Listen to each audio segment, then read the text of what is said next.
A week later, the report on Harry's white powder arrived at the police station. Constable Deacon's name was on the report, but the constable on duty gave it to Inspector Barker. "This has just come in from the laboratory, sir," he said. It was lunchtime, and Harry Evans was having a cup of tea upstairs. He was thinking about the spaceship. He thought about it every day. "I haven't felt happy since that day," he thought. "It was a wonderful day. But why did I tell Barker? He didn't believe me.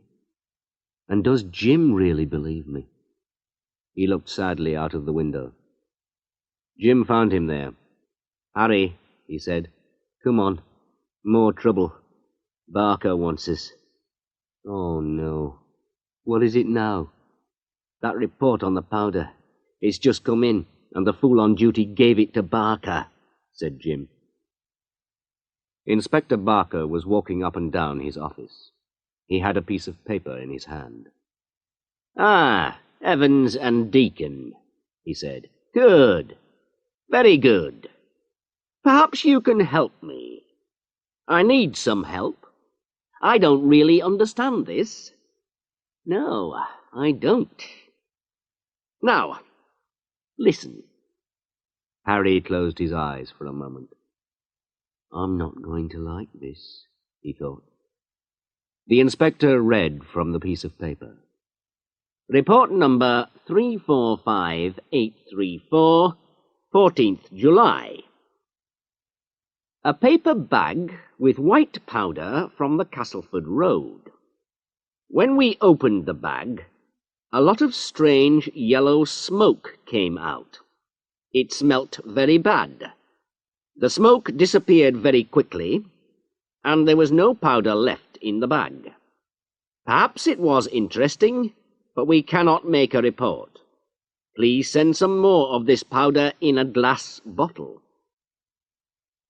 The inspector put the report on the table and looked at Harry. "Is this your spaceship again, Evans?" he asked.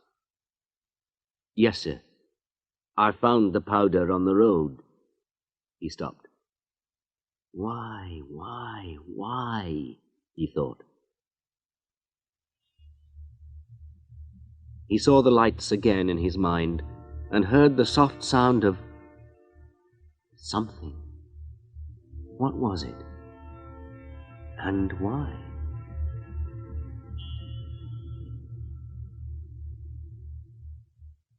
Jim looked quickly at his friend and then away again. "Inspector Barker," he said, "I was talking to a woman with a baby near the place.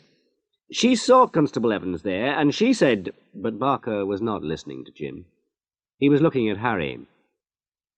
"I'm not interested in spaceships, Evans," he said, "or white powders.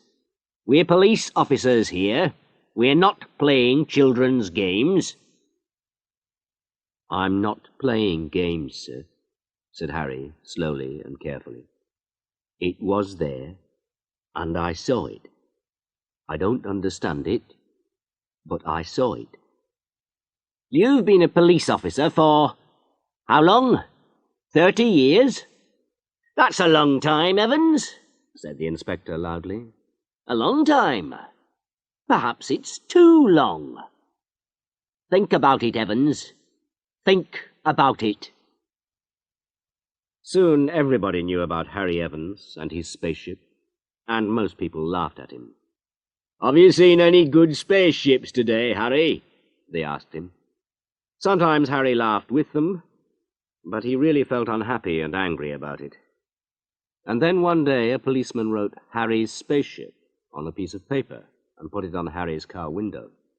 Harry shouted at him, and there was nearly a fight. Jim met him later in the police restaurant. Harry was sitting alone with a cold cup of tea. He was staring at the wall. "Why not forget it, Harry, old friend?" Jim said. "It was just a joke. The man thought it was funny, that's all." "I don't think it's funny," said Harry.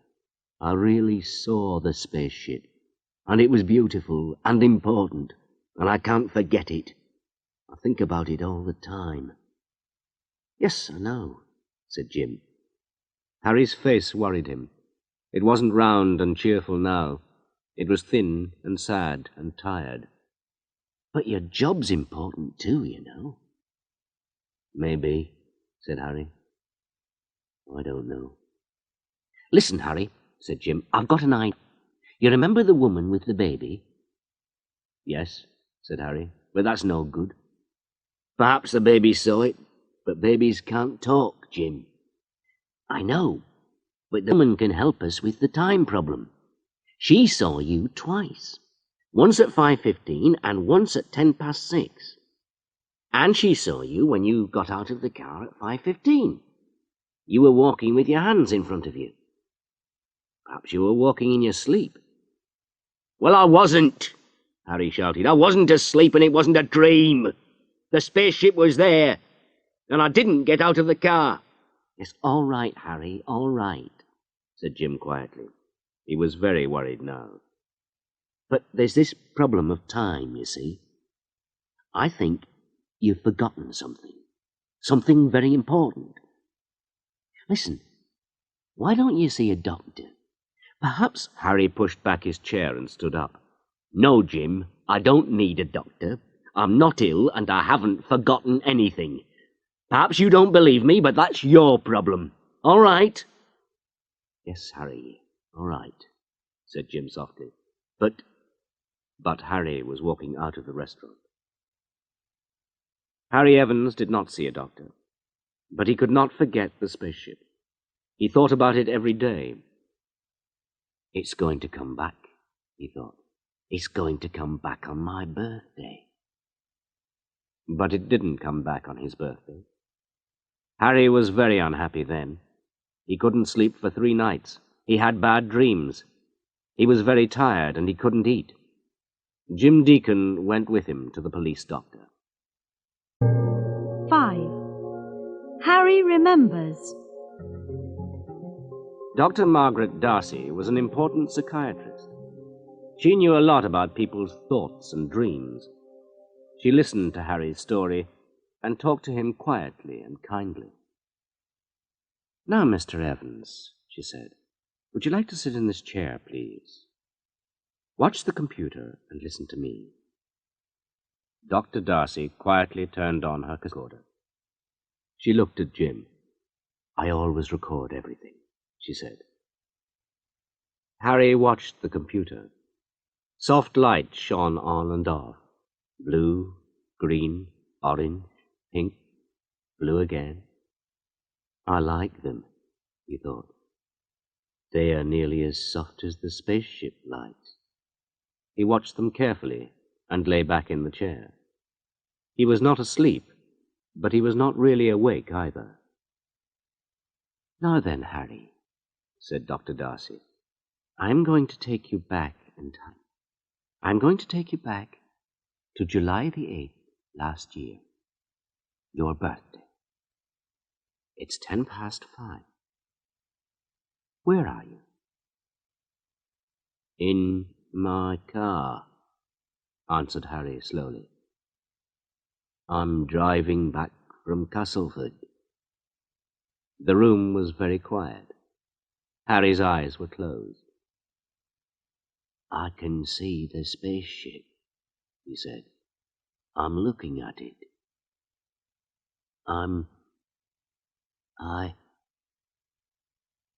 They want me. Harry stopped.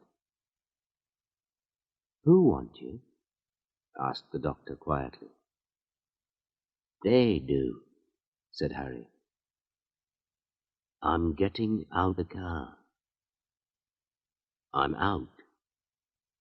It's very quiet. I can see the lights.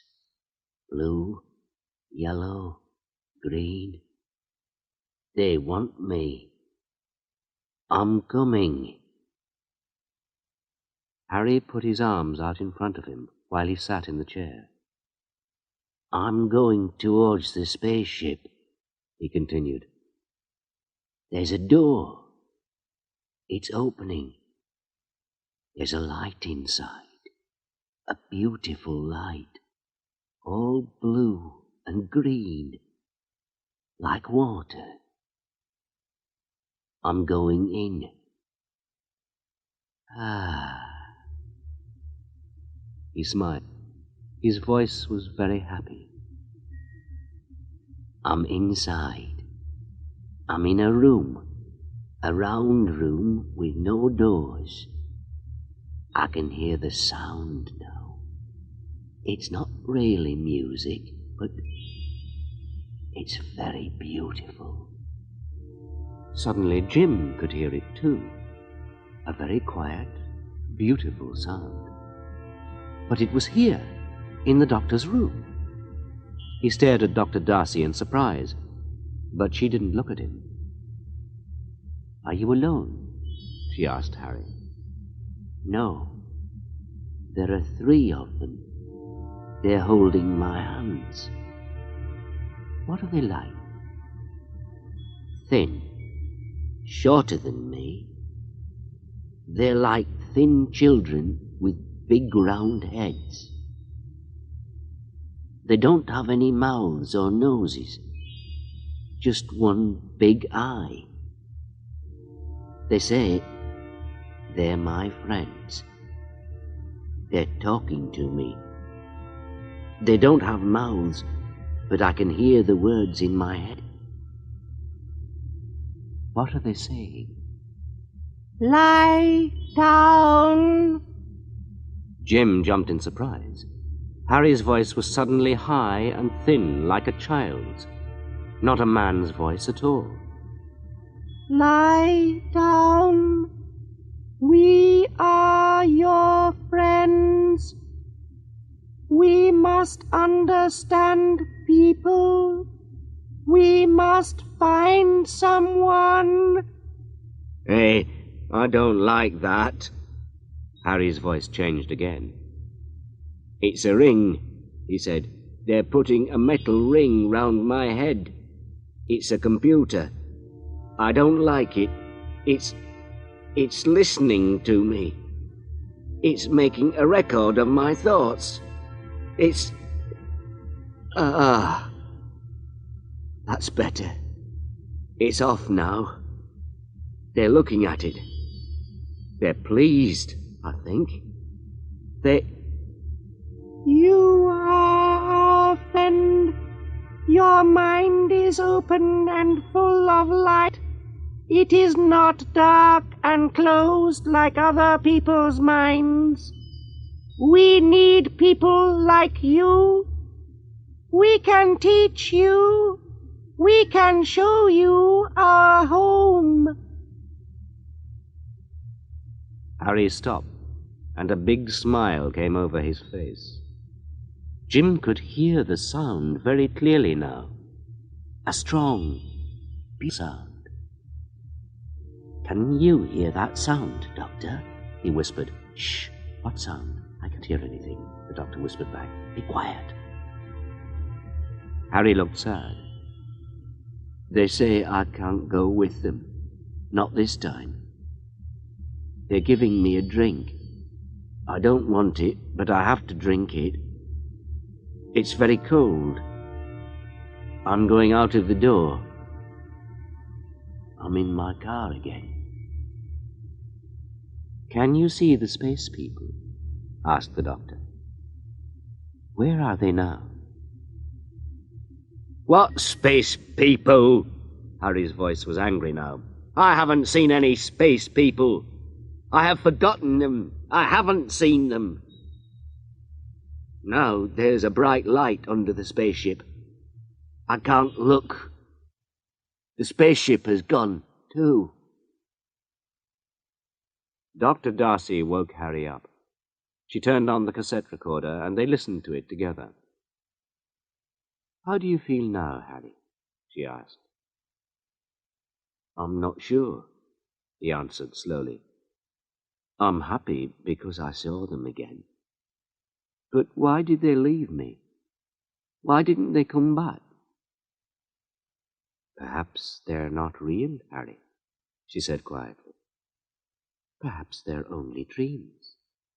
Sometimes, when people are very tired, Harry stared at her in surprise. Then he laughed, a hard, angry laugh. "Oh, I see," he said. "You don't believe me either. The space people are right, then. Most people have got closed minds. Come on, Jim. I'm going home. I know I'm not ill." 6. Where's Harry? A week later, Inspector Barker saw Harry in his office. Barker had Dr. Darcy's report in. "It's no good, Evans," he said. "You can't work here now. Police officers don't see spaceships or little green men with no mouths. I'm sorry for you, but you've lost your job." Harry didn't say anything. He just turned round and walked out of the office. Then he got into his car and drove away. Very early the next morning, Jim Deacon got a call on his car radio.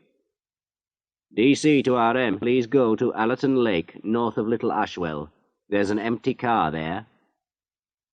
When he arrived at the lake, Inspector Barker was already there. The empty car was Harry's.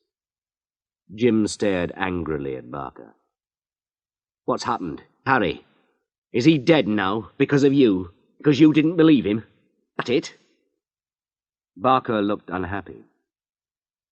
"I don't know, Jim," he said. "We're looking in the lake.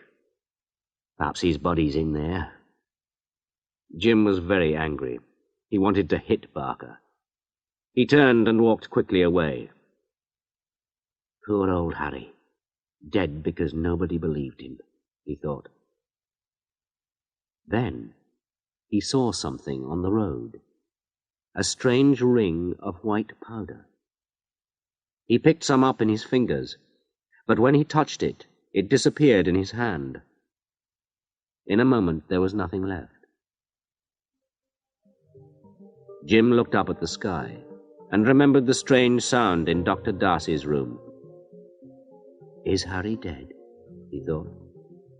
Perhaps he is, and perhaps he isn't. Perhaps he saw something last night, or perhaps something found him. I don't know. He looked back at Barker and the empty car. The inspector was standing by the lake. "Goodbye, Harry," said Jim quietly. "I think you're all right now."